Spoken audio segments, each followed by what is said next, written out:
Wait till you try the alpaca meat next year. When I die, bury me deep. Lay two speakers at my feet. Wrap some headphones around my head. And rock and roll me when I'm dead. Today, an all-new episode of Cage.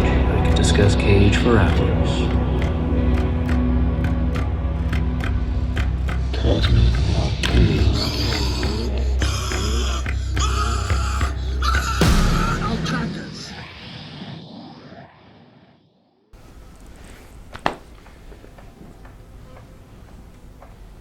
What's the name of the show?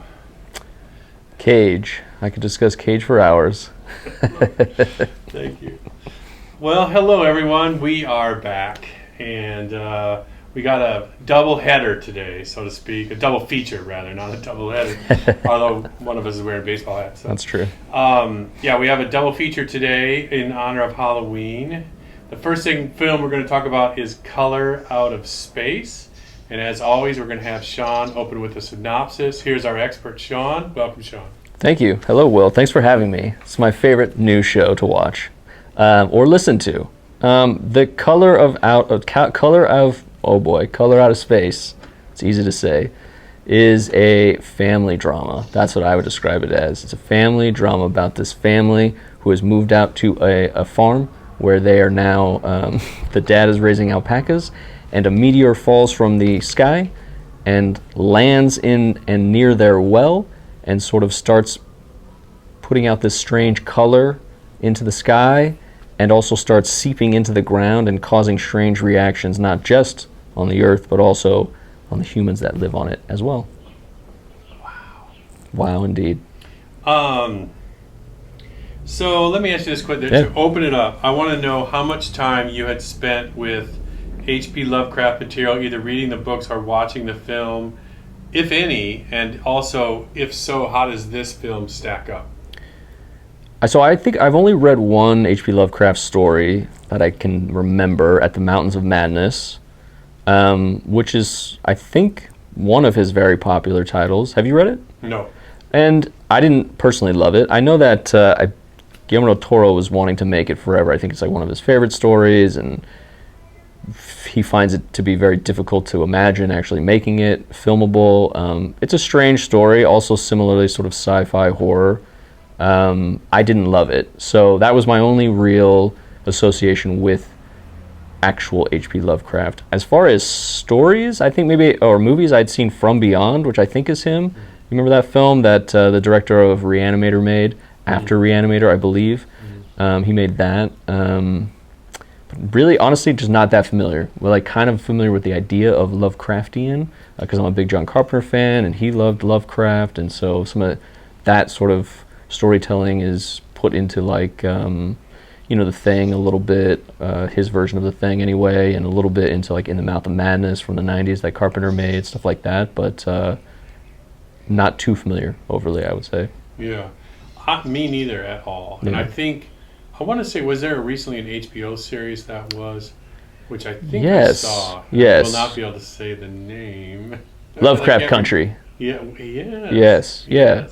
Good. Yeah. Yeah, interesting. It had that same sort of, I mean, the only thing that I can connect with the Lovecraftian things that I know, especially in Lovecraft Country, there's the same sort of tentacle alien idea, and I feel like that tentacled alien thing has popped up at least in any of the stories or stories I've heard about his stories, kind of these like weird tentacled aliens, octopus-like arms and stuff like that. Yeah.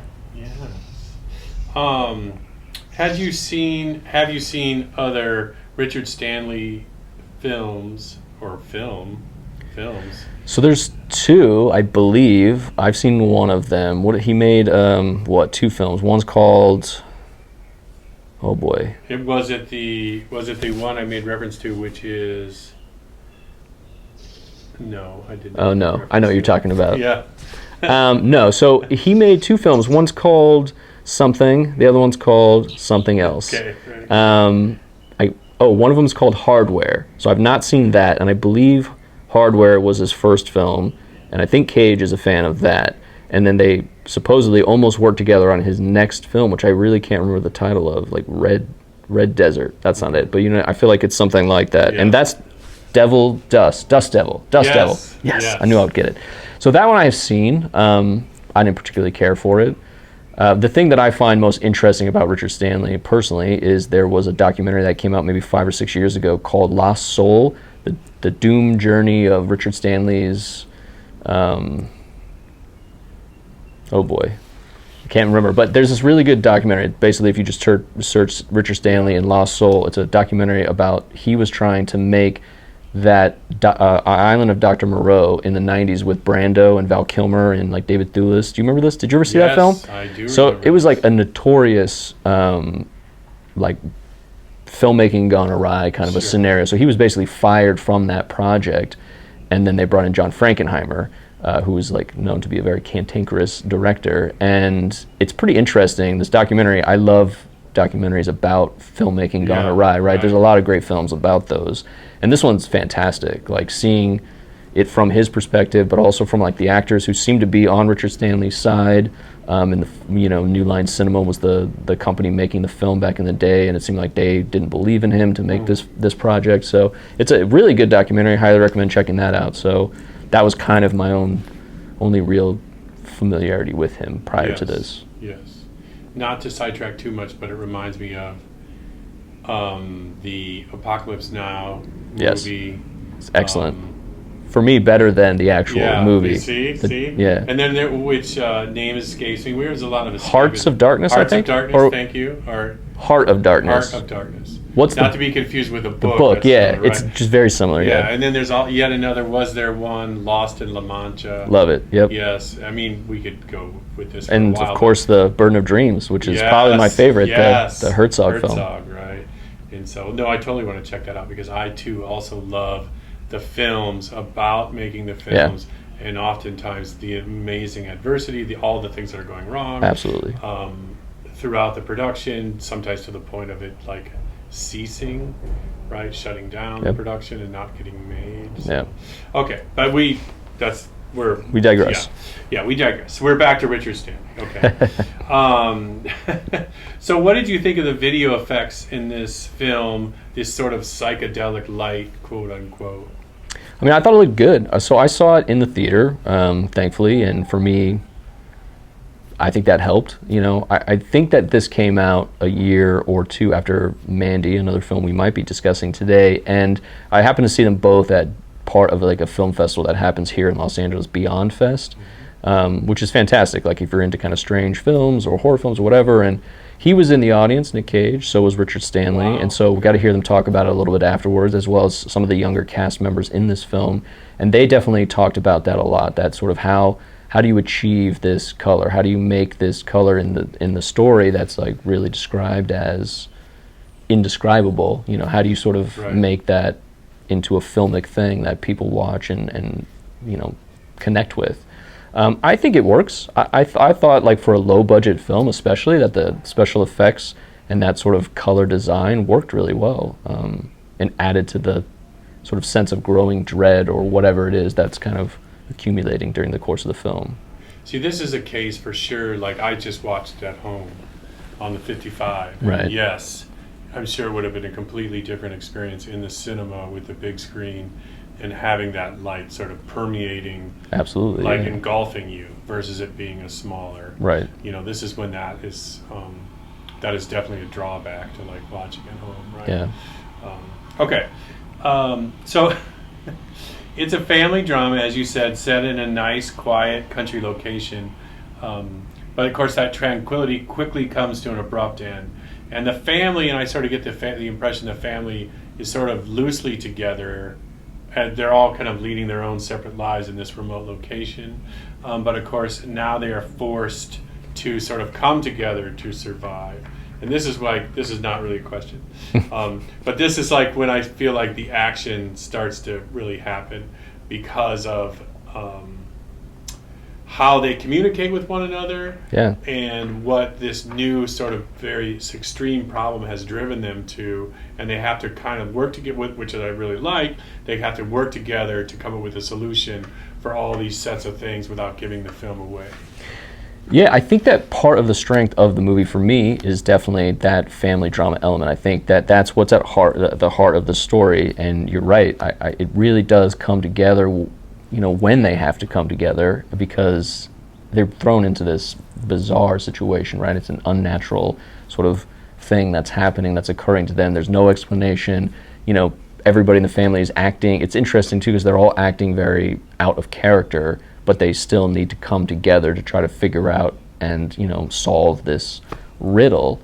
And I find this movie unique in some ways in Nick Cage's filmography for that reason. He doesn't make a ton of like family dramas like this, and so putting the family drama at the heart of a sort of horror sci-fi story, which is more seemingly like on the level of kind of filmmaking he likes, I think it makes a lot of sense, and it works really well, like not just within his filmography but just in general as a movie. I think it works extremely well in this case. So I've noticed in many horror genre films that the youngest child always has this ability to discover the truth sooner than anyone else.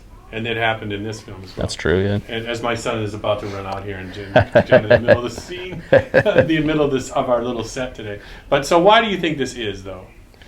The only thing I can think of, right, is that generally people talk about young kids as being, their minds being more open, right? And obviously I feel like you would know way better than I, because you have, a young son yourself. Like, it just seems like their imagination, their mind in general isn't closed off, or isn't, they're not as pessimistic as like we can get as adults, right? They're just more open to any kind of idea because they're just taking in all this information. So I feel like that's got to be part of it, right? Yeah. Don't you think? Absolutely. Yeah. I mean, it didn't occur to me as much, but I feel, even in this film, where we spend a lot of time with the youngest son, and him sort of soaking it all in, and in a way that, yes, he is frightened, but he's also curious enough where he will stick with it for some time. Yeah. It's not just running away from it, right? Yeah, he's not scared. It's interesting. You're right. Yeah, he does want to almost absorb it,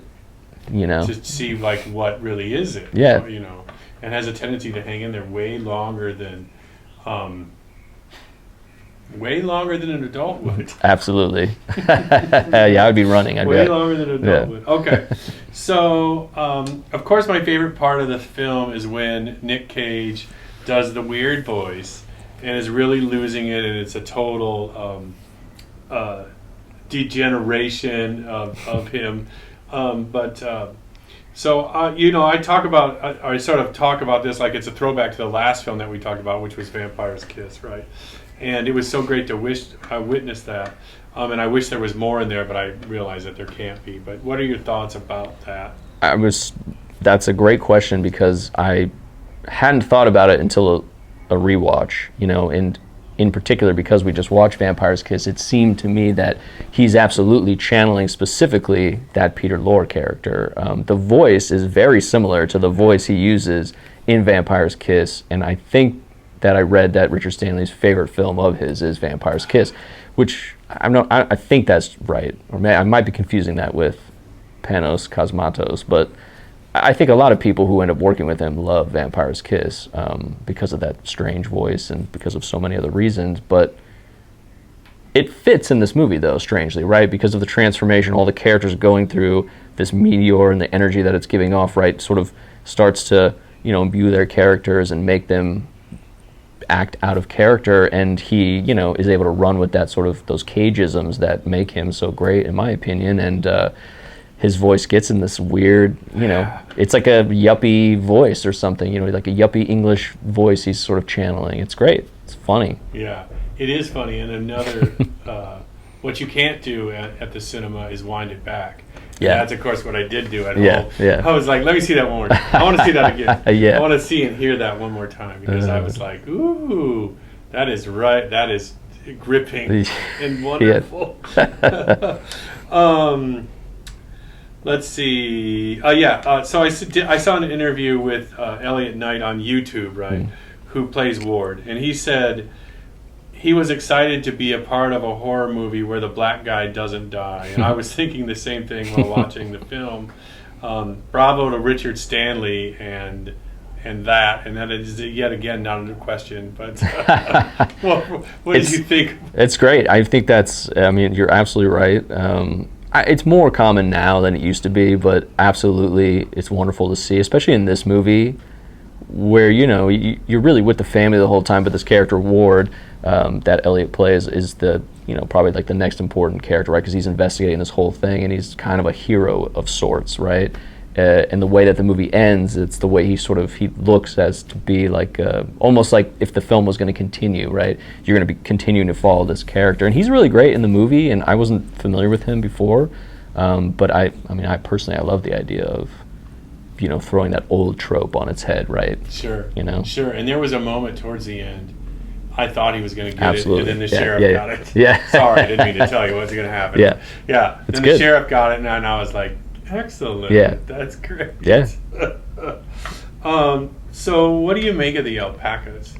Love the alpacas. I don't even think I was very familiar with alpacas before this movie. I would love to count how many times, and maybe somebody's done it already. If you have and you're watching, let us know. I'd be curious to know how many times Nick Cage says alpacas in the movie. He says it so many times, especially like kind of what you're talking about, some of your favorite parts where he's getting a little bit more unhinged. He's just screaming about alpacas, man, and it's wonderful. Right. It's really wonderful. Did you let him in? Did you let him out? Did you let him in? Yeah. On and on. He's talking about alpaca meat, how good it's going to taste, right? All this like weird stuff. It's really fantastic. What did you think of Tommy Chong's performance?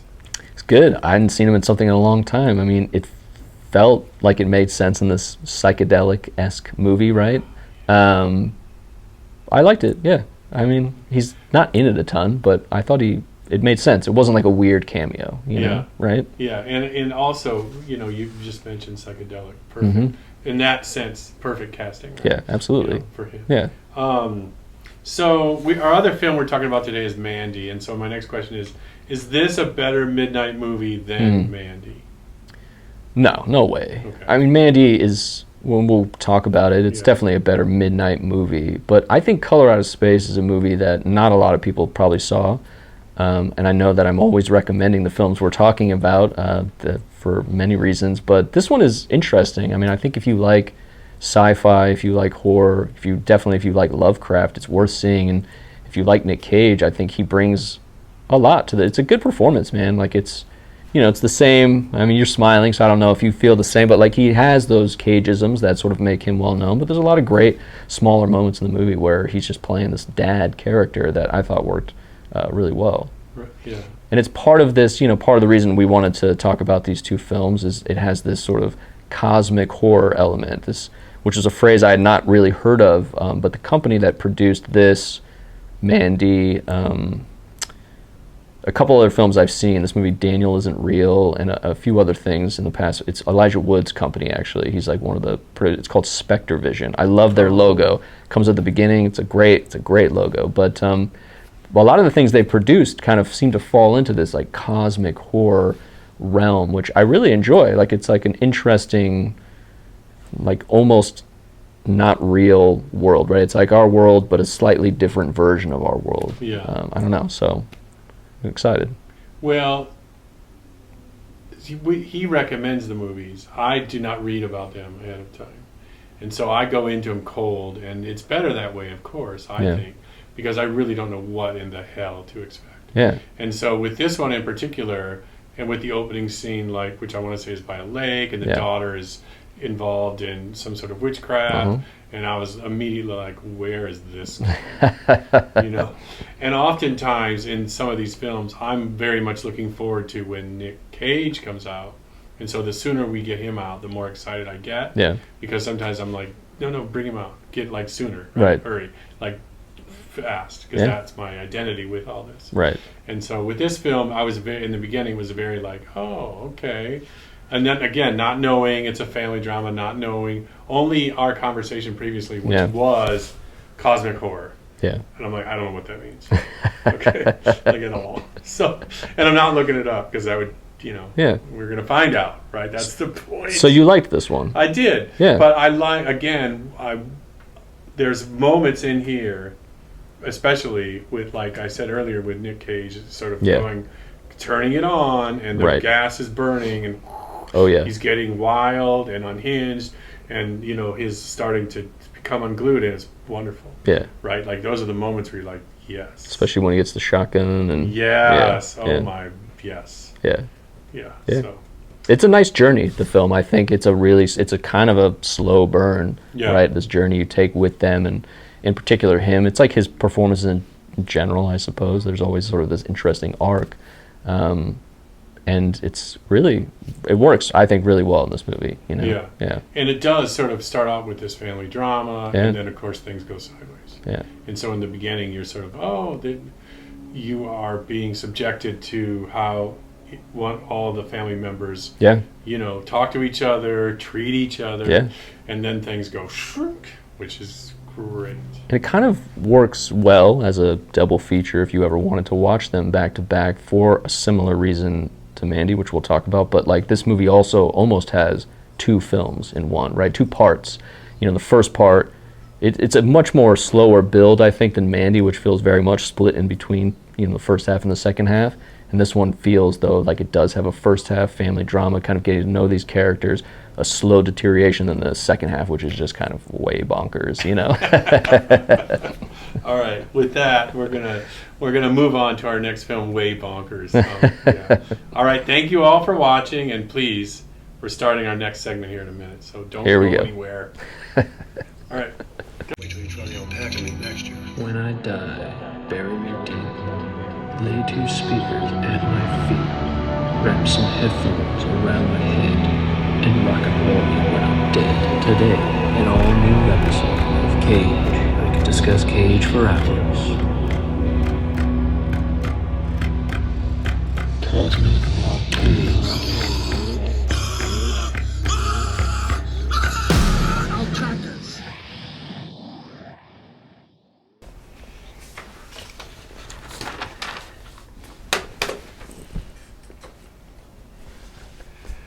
Check out our shirts. Wardrobe change, big budget for this project. Very big budget for this project. Thanks for tuning in. This is part 2 of our Halloween special. Cosmic horror. Cosmic horror. Cage's cosmic horror. Yes. And our next film is Mandy, which I'm very excited to hear more about. As always, we're wearing our Mandy shirts, you see. But as always, Sean, our resident Nick Cage expert, will start us off with a synopsis of the film. Mandy, take it away. Mandy is essentially a revenge love story, I would say. It's about Nick Cage's character and Mandy, his wife, I think. I don't actually know if they're married or girlfriend. They're living in a remote place in California in the early 1980s. And suddenly a cult leader takes a liking to Mandy and decides he needs to have her. So he sends in some tripped out, space-looking demon bikers to kill Cage and bring Mandy to him, the cult leader. And he kills her. And then Cage basically is using the rest of the film as revenge time. Brutal. Yeah, it was brutal. Yeah. It was definitely brutal. So, Mandy is almost 2 movies in one, although our last movie was 2 movies in one as well. It's a love story, then a revenge story. They don't say much, and if it's not coming out of Cage's mouth, I sort of wish they weren't saying anything at all. That's my criticism of the script. What do you make of the script? Yeah, I mean, I think that the script, I couldn't imagine having read this script and being interested to make the project, maybe if I would have sought out the filmmaker's first film, like if he had approached me for any reason, like, hey, do you want to be a part of this? I would have been like, no, but let me at least look at something else you've made. And so then it kind of gives you an idea of like visually where he's at. And so then I would have been more interested because there's definitely, visually he's an interesting storyteller, if nothing else. So I would sort of trust that process. The script, to me, it's very light. Yeah. Yeah. In general, there's not a lot of dialogue. Nope. Yeah. Yeah, not at all. Which I like. Yeah. Yeah. Yeah. It's different in that way. So if you were going on a revenge war path, could there really be anything better than forging your own weapon to do it with. I mean, no, I don't think so, right? And one of the things I read about that, so he basically in the movie, if you haven't seen it, he forges this sweet like battle axe is what it looks like, right? It's awesome, really cool. And I want to say, although I don't know for sure, but I want to say you can buy like a replica of it. You can buy like a legit version of this axe at some point. But I read something about Nick Cage or the director talking about how, I think it was the director saying that he wanted whatever, at some point it was important for him to make his own weapon because he wanted it to feel like, you know, to complete this revenge, he needed to make something that almost felt like it came from within him. It was like, you know, a weapon made out of his, you know, sorrow, right? And turned into this weapon of rage and destruction. Yeah. I thought it was interesting. You know, I don't know if you really necessarily get that from me as a viewer watching it, but it was cool to read about that. You know, I like that there's a lot more going on there than at least I caught in that small bit. Yeah, because this battle axe or axe, probably you don't need it for splitting wood, but it would work for other things. Oh yeah, yeah. It looks rad. It looks awesome. When you see it, you'll if you haven't already seen it. So Nick Cage plays Red, and Red has a scene in the bathroom with a bottle of vodka where he is completely unhinged, and I think it's just one take. And what is your take on that scene? It's a great scene. I love it. I do feel like it would be, if you haven't seen it, and if you haven't seen the film and you've seen this scene or something online, I'm sure people have like made fun of it or been like pointing to this scene as, you know, this is exactly why we don't like Nick Cage or something like that. But I think Cage fans would be like, well, this is exactly why we like him. I mean, he's so committed in this scene.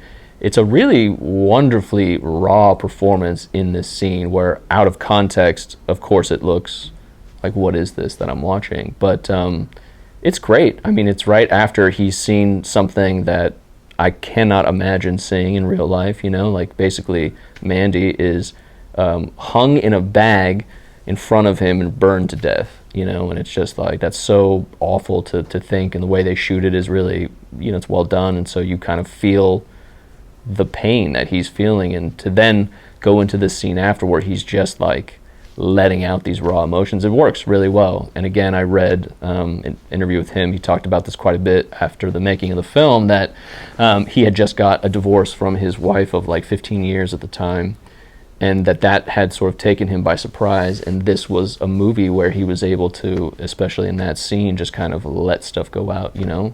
The director said they only did 2 takes.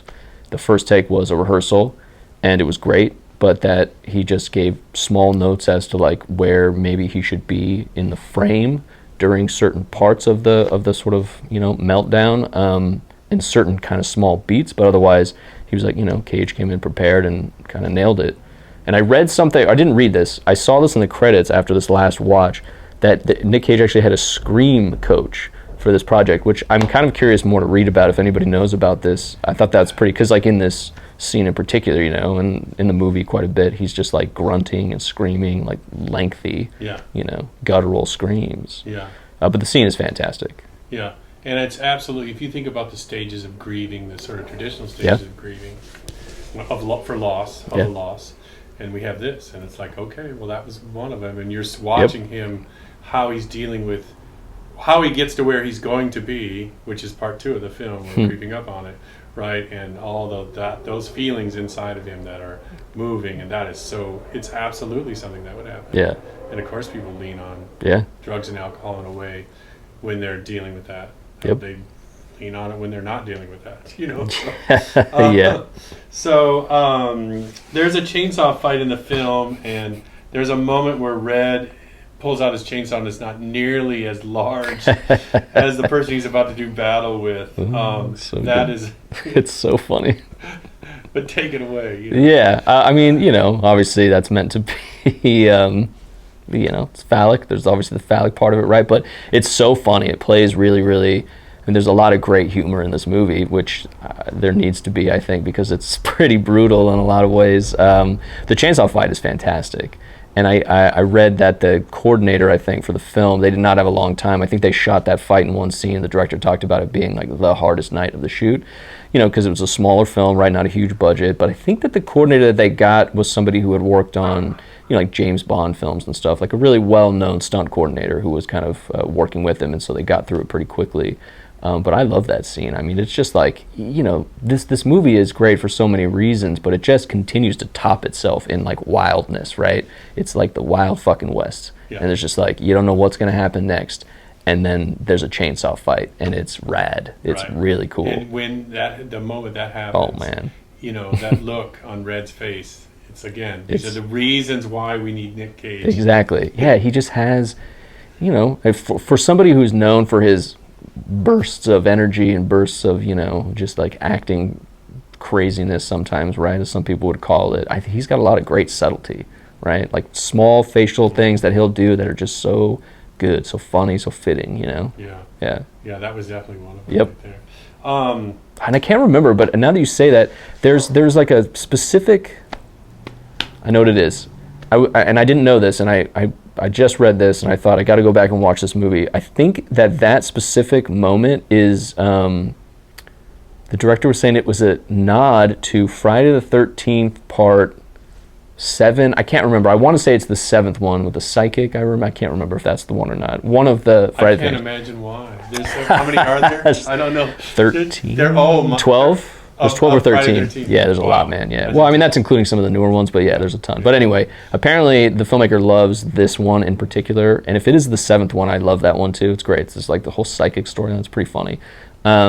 Apparently, what Cage was doing in this scene was a nod to what Jason Voorhees does in it. So I didn't know that, and I don't remember this particular moment from that Friday film because, like you said, there's so many, right? So I have to go back and watch that. I just read that, and I thought, that's interesting, It's a cool little homage. Yeah, that's such a small thing, Tiny. Yeah. But important. Yeah, but very important.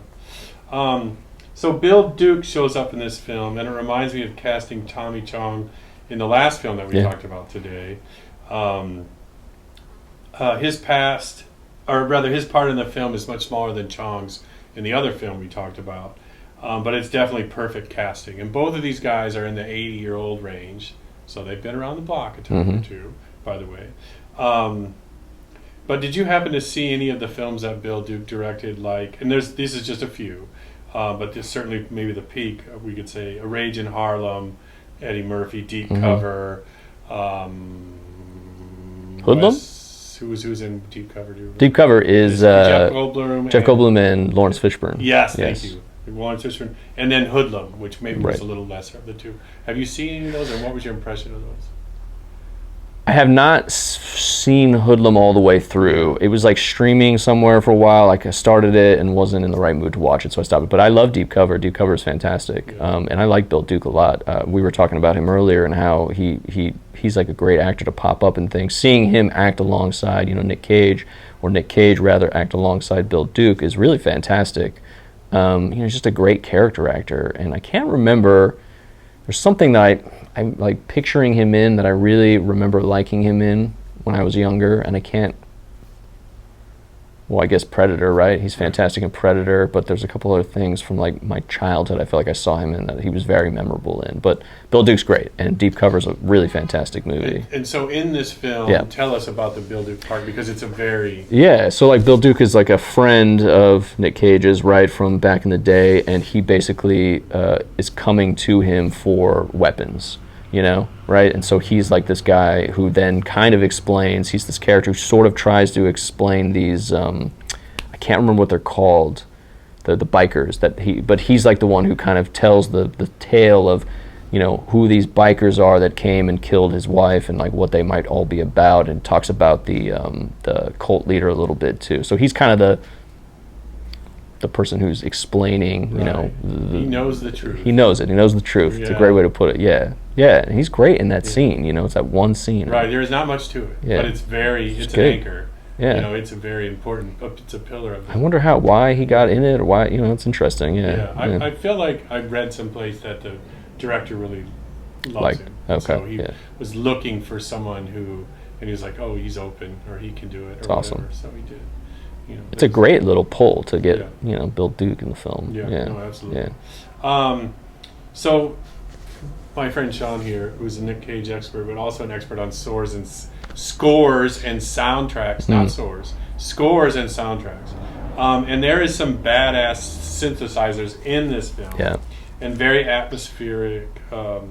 What did you make of the score? So good. It's very it's fantastic. First of all, love it. And I feel like probably loved within the community of, I don't know, soundtrack lovers, probably, or at least horror film lovers. I would say it's so good and like metally and just out there, it fits the film perfectly. Obviously the love theme is not metally, but there's something very beautiful about it, and haunting. And it was the composer Johan Johansson. He's like Icelandic, I think. He'd been around for quite a while. So he'd started doing a lot more scores. I think it was his last score. He passed away right after that. Oh wow! Yeah, and I think people said maybe they thought it was suicide, but I think it was like an accidental overdose, perhaps, if I remember right. But yeah, and he was pretty young. I think maybe 50 when he passed away or something. But so it was kind of notable at the time when it came out, the movie, for that, because he passed away like right before the film came out, I believe, because I think the movie is actually dedicated to him, if I remember right. Okay. But the score is really great. I definitely, if you're not going to watch the movie, at least give the soundtrack a listen. I think it's a really great piece to listen to on its own, especially during the Halloween season. Or if you really like metal music, I think you would really dig it. It's nice. And I just feel like, I don't want to say that, well, I will say, in the horror genre, the music is so important. It is. I can't say more than other genres, but I feel like it kind of is. For sure. There's like a propulsion to some of the tracks in this too, right? There's like a synth-heavy, like synth-heavy, beat-heavy sort of track that kind of, the one where he's like forging the thing, right? That's great. Menacing. So good, yeah. But then there's those like really intense, long, like guitar droning sort of sounds that are just like wicked, and it just, again, fits this bizarre world that we're in, that doesn't quite feel, again, like in the cosmic horror thing, doesn't quite feel like our reality, but it's, almost like a fairy tale, almost, version of this world, but a dark fairy tale or something. Dark for sure, right. So did you happen to see Beyond the Black Rainbow, another film by the same director? And what was your impressions of it? I did. Well, did you think that, so I'm assuming based on your thoughts with the dialogue or the other actors in general, did you feel like Mandy was slow? I felt like I was once it kicked into gear, which would be after Mandy is murdered. Right. It was okay. I was starting to get, but yes, slow for sure. Definitely slow. And once Mandy, that first, the second half of the film, I sat up in my seat, right, and it was we're turning Nick Cage on in a big way, and then it was gripping. Yeah, but yeah. So I agree, and even watching it now as a movie, I've always really liked.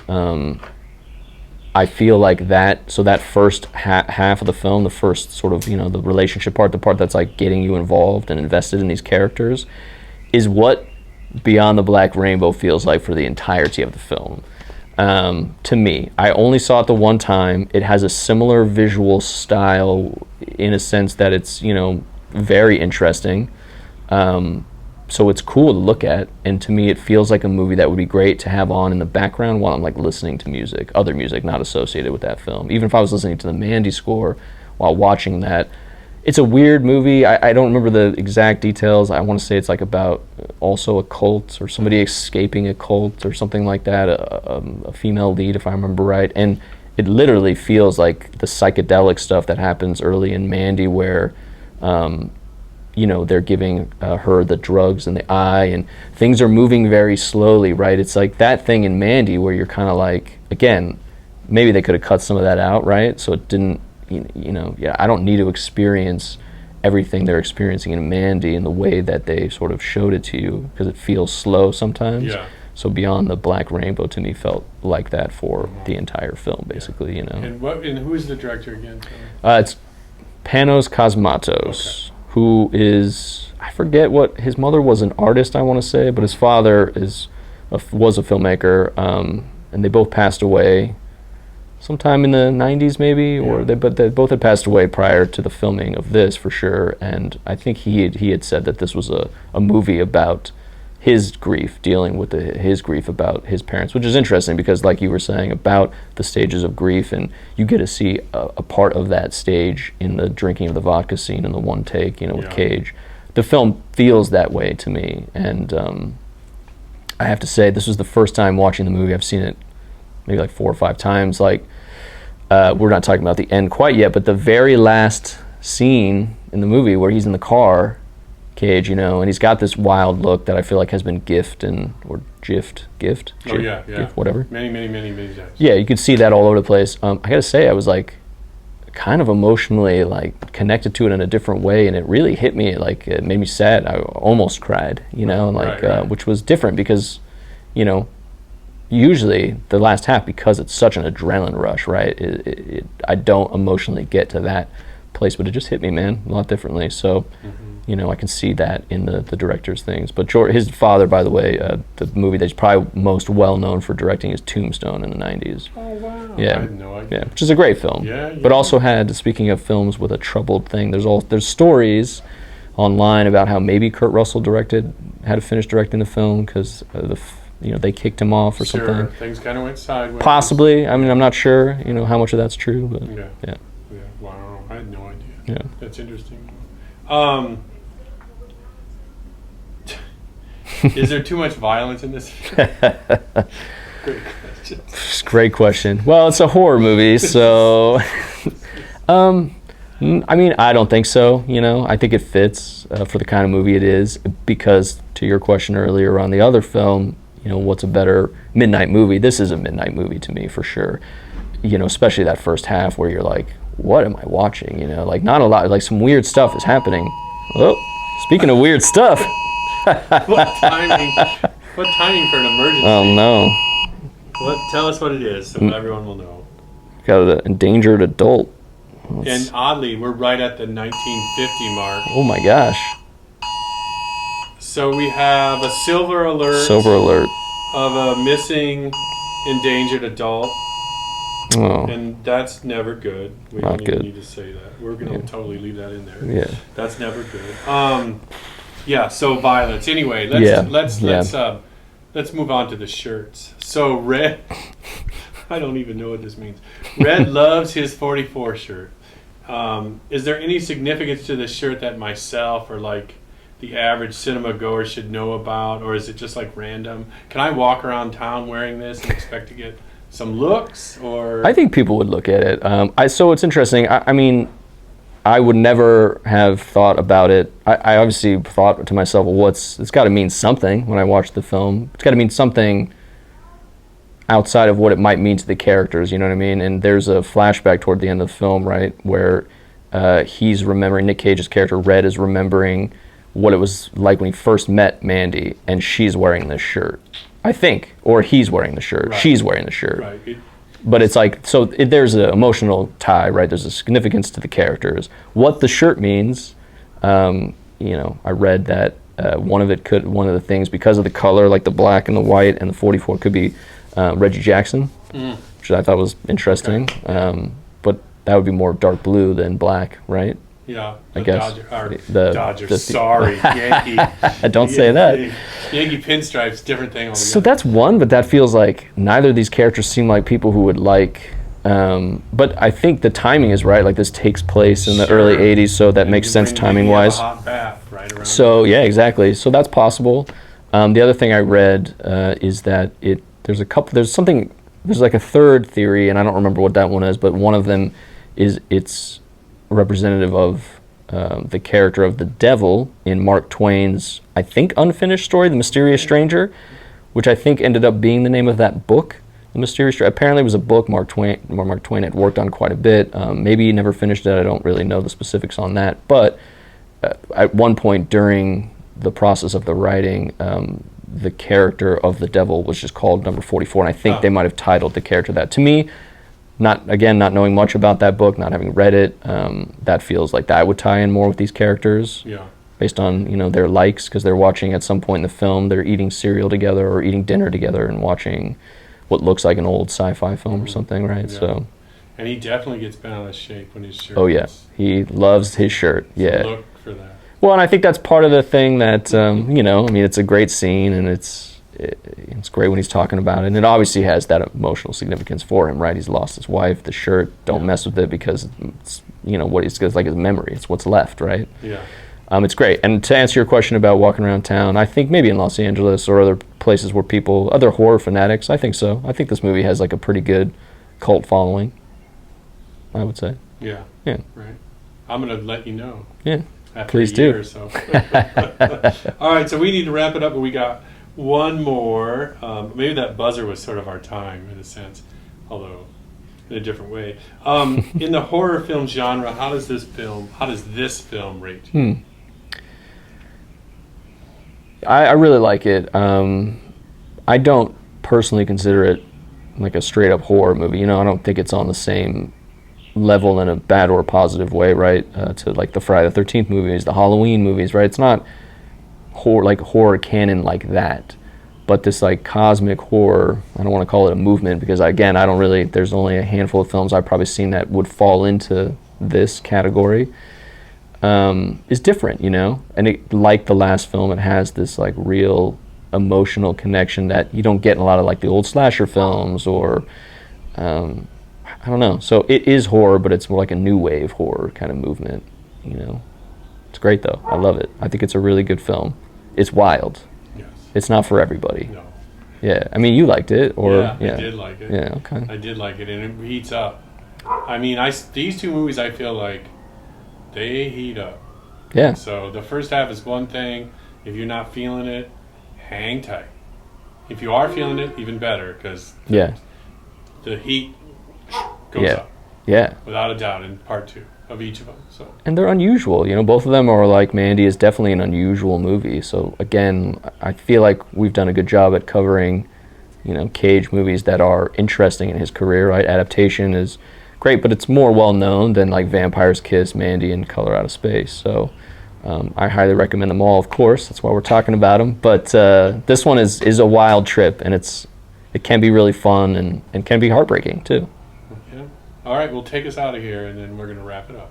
Take us out of here. What should I say? Oh, well, so I had said we were going to watch The Rock last time. Well, we sort of audibled into this cosmic horror Halloween theme. So The Rock will be next. Get excited. His wife's excited. Somebody's excited. Thanks for watching. We appreciate it. Have a good Halloween. Happy Halloween. All right, cut. All right, perfect. Nice. Wait till you try the alpaca meat next year. When I die, bury me deep. Lay 2 speakers at my feet. Wrap some headphones around my head. And rock and roll me when I'm dead. Today, an all-new episode of Cage. I could discuss Cage for hours. Cosmic